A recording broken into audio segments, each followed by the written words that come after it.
Hello दोस्तों, सभी को राधे राधे, जय श्री कृष्ण, हर हर महादेव। क्लास में आप सभी का स्वागत है। अगर आप चैनल पर नए आए हैं तो चैनल को सब्सक्राइब जरूर कीजिए और अपने दोस्तों तक शेयर कीजिए। चलते हैं सीधे क्लास की ओर। आज की क्लास में हम देखेंगे दक्षिण भारत के राजवंश को। खजुराहो में जो कंदरिया महादेव है वो निम्नलिखित में से किस राजवंश के समय में बनाया गया था? कंदरिया महादेव ये चंदेल राजवंश के समय में बनाया गया था। ठीक है, कंदरिया महादेव मंदिर जो है ये कहाँ मिलेगा? खजुराहो में। इसको चंदेल राजवंश के समय में बनाया गया था। कंदरिया महादेव मंदिर के निर्माणकर्ता चंदेल शासक कौन थे? विद्याधर। ठीक है, चंदेल शासक विद्याधर ने खजुराहो में कंदरिया महादेव मंदिर का निर्माण कराया था।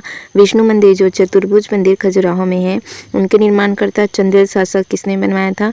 यशोवर्मन। ठीक है, यशोवर्मन जिसको लक्ष्मण वर्मन भी कहते हैं। और महादेव का जो मंदिर है उसको विद्याधर ने बनाया था। ठीक है, कंदरिया महादेव मंदिर विद्याधर ने और विष्णु मंदिर को बनाया था यशोवर्मन ने। ये दोनों चंदेल शासक थे।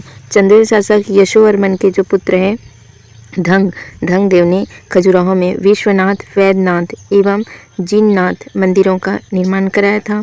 खजुराहो चंदेल राजवंश के दौरान कला का प्रमुख केंद्र था। ठीक है, खजुराहो चंदेल राजवंश के समय में कला का प्रमुख केंद्र हुआ करता था। पाल शासकों ने भारत के किस प्रांत में अपना प्रभुत्व स्थापित किया? पाल शासकों ने बंगाल में अपना प्रभुत्व स्थापित किया था। पाल वंश से संबंधित महत्वपूर्ण तथ्य देखिए। पाल वंश के संस्थापक थे गोपाल।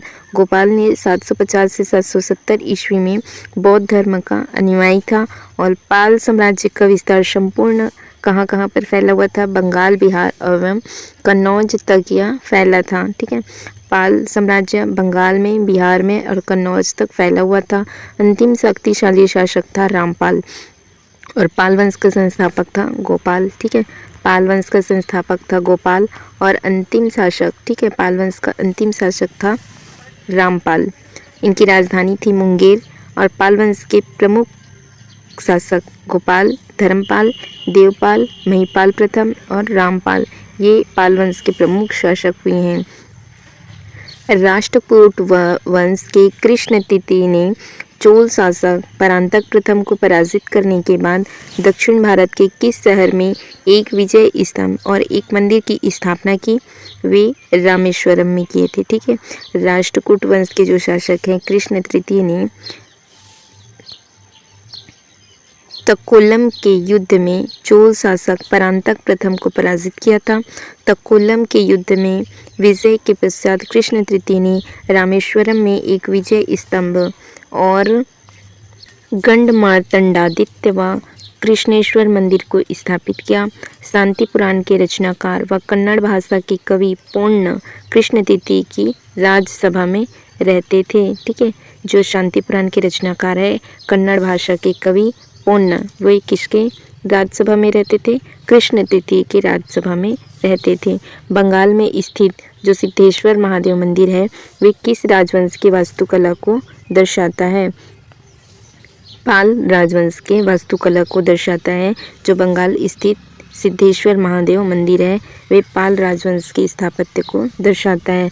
पाल राजवंश का संस्थापक है गोपाल। ठीक, और पाल वंश का अंतिम शासक था रामपाल। पाल राजवंश के शासक बौद्ध धर्म के अनुयायी थे। स्थापना वर्ष 750 ईसा पूर्व ने की थी, गोपाल ने की थी। और जीमूतवाहन, ठीक है, जीमूतवाहन दाएं भाग के लेखक जीमूतवाहन है जो दाएं भाग के लेखक को पाल राजवंश के शासकों का संरक्षण प्राप्त हुआ था। निम्नलिखित में से कौन सा शहर पांड्य साम्राज्य का बंदरगाह था?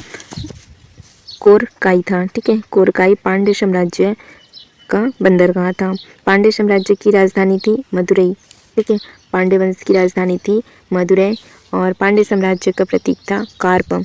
ये क्या था? एक प्रकार की मछली थी। पांड्यों की तटीय राजधानी थी कोरकाई। पांड्य राज्य का सर्वप्रथम उल्लेख मेगस्थनीज ने किया है। मेगस्थनीज की पुस्तक का नाम है इंडिका। शिव को समर्पित कंदरिया महादेव जिसका निर्माण हुआ था 999 में चंदेल वंश द्वारा किया गया। वास्तुकला की निम्नलिखित में से किस शैली का उदाहरण है? जो कंदरिया महादेव मंदिर है वे नागर शैली में बनी हुई हैं। ठीक है, इसको किसने बनाया था? तो चंदेल वंश के शासकों ने इसका निर्माण कराया था। नागर शैली की प्रमुख विशेषताएं देखिए, चतुष्कोणीय मंदिर है, ठीक है। नागर शैली की जो मंदिर है चतुष्कोणीय मंदिर है। मंदिर के शिखर में खड़ी रेखा की प्रधानता है। वर्गाकार गर्भगृह एवं उच्च चबूतरा आदि बना है, ठीक। नागर शैली में निर्मित प्रमुख मंदिर है कंदरिया महादेव मंदिर खजुराहो मध्य प्रदेश में है, ये नागर शैली में बनी है। लिंगराज मंदिर भुवनेश्वर उड़ीसा में मिलेगा, ये भी नागर शैली में बनी है। श्री जगन्नाथ मंदिर पुरी में है, ठीक है, पुरी उड़ीसा में, ये भी नागर शैली में बनी है। कोणार्क का सूर्य मंदिर है पुरी उड़ीसा में मिलेगा, ये भी कौन सी नागर शैली में बनी हुई है। और मोढेरा का जो सूर्य मंदिर है मोढेरा, ये कहाँ मिलेगा आपको, गुजरात में, ठीक है। मोढेरा का सूर्य मंदिर गुजरात में मिलेगा, ये भी कौन सी शैली में बनी है, ये भी नागर शैली में बनी हुई है। दिलवाड़ा का जैन मंदिर माउंट आबू राजस्थान में मिलेगा आपको, ये भी कौन सी शैली में बनी है, नागर शैली में। निम्नलिखित में से किस चोल राजा ने नेगापट्टम में बौद्ध विहार के निर्माण के लिए श्री विजय के शैलेंद्र राजा को प्रोत्साहित किया था। वे थे राजेंद्र प्रथम। चोल राजा राज प्रथम ने श्री विजय के शैलेंद्र राजा श्रीमारा विजयोत्सव वर्मन को नागपट्टिनम में एक बौद्ध विहार बनाने के लिए प्रोत्साहित किया। यह विहार राज प्रथम के शासनकाल में बौद्ध संस्थाओं के समर्थक के हिस्से के रूप में बनाया गया। हालांकि इसका निर्माण हुआ था मुख्य रूप से धार्मिक कारण में नहीं हुआ, बल्कि किसके लिए हुआ था, राजनीतिक और रणनीतिक कारणों से इसका निर्माण किया गया था। मध्य प्रदेश राज्य में 11वीं शताब्दी को भोजशाला की संरचना का निर्माण किस राजवंश के संरक्षण में किया गया, ये परमार राजवंशों के संरक्षक में किया गया। परमार वंश से संबंधित तथ्य देखिए, परमार वंश के संस्थापक थे उपेंद्र या कृष्णराज, ठीक है। इन प्रथम स्वतंत्र तथा शक्तिशाली शासक सोयक द्वितीय या शियक हर्ष, ठीक है। प्रथम स्वतंत्र तथा शक्तिशाली शासक था सोयक हर्ष। सोयक द्वितीय के पुत्र वाकपति मुंज ने धारा में मुंज सागर झील का निर्माण कराया था। प्रारंभिक इनकी राजधानी थी उज्जैन मध्य प्रदेश में, ठीक है। जो सायक द्वितीय के पुत्र थे वाकपति मुंज ने कौन सी मुंज सागर झील का निर्माण कराया था। इनकी राजधानी पहले क्या थी, इनकी प्रारंभिक राजधानी उज्जैन मध्य प्रदेश में। और परमार वंश के जो शासक हैं भोज ने उज्जैन से परिवर्तित करके धारा को कहाँ नई राजधानी बनाई, ठीक है। उज्जैन मध्य प्रदेश को पहली राजधानी बनाई थी। और परमार वंश के शासक जो भोज हैं वो उज्जैन से कहाँ राजधानी बना ली थी, उन्होंने परिवर्तित करके धारा को उसने राजधानी बनाई। भोज ने अपनी राजधानी धारा में बोधशाला नामक एक संस्कृत महाविद्यालय बनवाया था। और 11वीं शताब्दी में धारा मध्य प्रदेश संस्कृत शिक्षा का क्या था, सबसे बड़ा केंद्र माना गया। भोज ने बोधसर नामक, मतलब जो बोध सरोवर है, ठीक है, राजा भोज ने ही बनवाया था। भोजपुर नामक नगर का निर्माण भी राजा भोज ने कराया था। बोधसर, ठीक है, बोधसर नामक सरोवर एवं भोजपुर नामक नगर का निर्माण राजा भोज ने कराया था। निम्नलिखित में से कौन सी एक महत्वपूर्ण आरंभिक चोलकालीन चित्रकला है जिसकी खोज 1931 में बृहदेश्वर मंदिर तंजावुर में की गई थी, जिनमें दोनों ओर चोरी वाहक हैं। योग दक्षिणामूर्ति के रूप में शिव, यक्षी काली, एक सिंह सिंहासन पर सर्प फन पार्श्वनाथ। इसका राइट आंसर होगा योग दक्षिणामूर्ति के रूप में शिव जी, ठीक है। तंजावुर के जो बृहदेश्वर मंदिर में खोजी गई महत्वपूर्ण प्रारंभिक चोल चित्रकला शिव योग दक्षिणामूर्ति है। इनकी खोज हुई थी 1931 में। इतिहासकार S.K. गोविंद स्वामी ने इसको की थी। इस चित्र में भगवान शिव को सार्वभौमिक शिक्षक के रूप में ध्यान और योग मुद्रा में दिखाया गया है।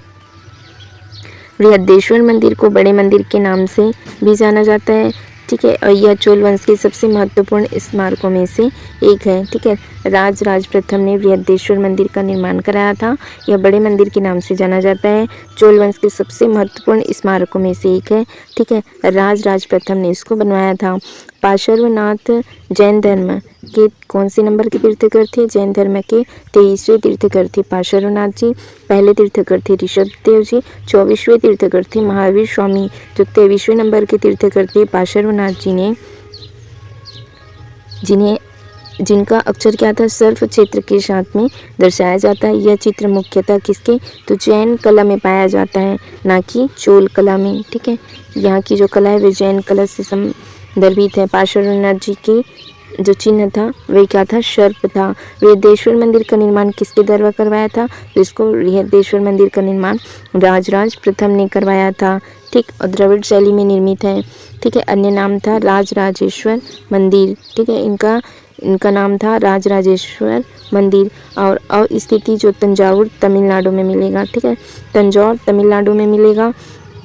निर्माणकर्ता कौन है, राजराज प्रथम द्वारा। ठीक है, 10 से 11वीं शताब्दी के मध्य में इसको बनवाया गया था। मामल्लपुरम का तटीय मंदिर किसके द्वारा बनाया गया था, इसको पल्लव शासक ने बनाया था। ठीक है, मामल्लपुरम को पल्लव शासक ने बनवाया। पल्लव वंश का वास्तविक संस्थापक श्री विष्णु है। पल्लव काल की वास्तुकला शैलियों को कितने भागों में, 4 भागों में विभाजित किया। महेंद्र वर्मन शैली, मामल्ल शैली, राजसिंह शैली और नंदीवर्मन या अपराजित शैली में इनको विभाजित किया गया। इन शैलियों के अंतर्गत निम्नलिखित मंदिर प्रमुख तथा दर्शनीय है। सिंह विष्णु और महेंद्र वर्मन के शाही चित्र मामल्लपुरम की किस गुफा मंदिर में मिले हैं, ये मिले हैं वराह गुफा में। ठीक है, कहाँ मिले हैं, वराह गुफा में। वराह गुफा मंदिर भारत के तमिलनाडु के कांचीपुरम जिले में बंगाल की खाड़ी, ठीक है, बंगाल की खाड़ी के कोरोमंडल तट पर, ठीक है, कौन से मंडल तट पर, कोरोमंडल तट पर मामल्लपुरम में स्थित है। यहाँ से सिंह विष्णु और महेंद्र वर्मन के सही चित्र भी प्राप्त हुए हैं। ठीक है दोस्तों, फिर आज की क्लास हम यहीं रखते हैं, आगे हम कल से कंटिन्यू करेंगे। चैनल से जुड़े रहने के लिए चैनल को सब्सक्राइब जरूर कीजिए। इसके अतिरिक्त सारी की सारी क्लासेस की प्लेलिस्ट डल चुकी है, आप वहां से जाकर देख सकते हैं। Thank you friends, thank you all.